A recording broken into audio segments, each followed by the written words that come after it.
Hi everyone and welcome to week 3. It's a rainy day here in Anchorage, so I thought I'd get this week's work posted in case you want to get your work done while the weather's not so great. So you can see I've posted 3 chapters for you to read here in week 3. You're also going to begin brainstorming your own personal narrative. That will be due on Friday. And then we're going to do a small group workshop. And that's kind of like the large group workshop, but you're going to do it in a small group this time.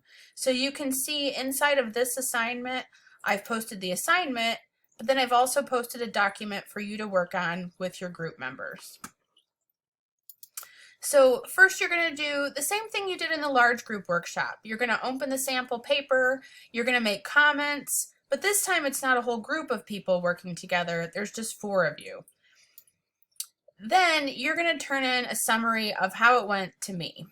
I've listed your groups here, so you'll find your name, and then there's an associated document here in the assignment. So you can see group 1, group 2, group 3, group 4, and group 5. I'd like you all to comment in the document by Wednesday.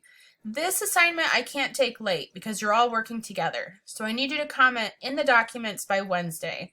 And then you'll submit your summary by Friday.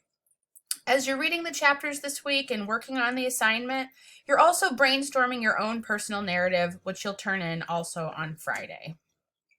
I am all caught up with grading right now. I will be in my office hours on Monday. I know it's Memorial Day, but I know some of you have questions, so I'll be there if you have questions also.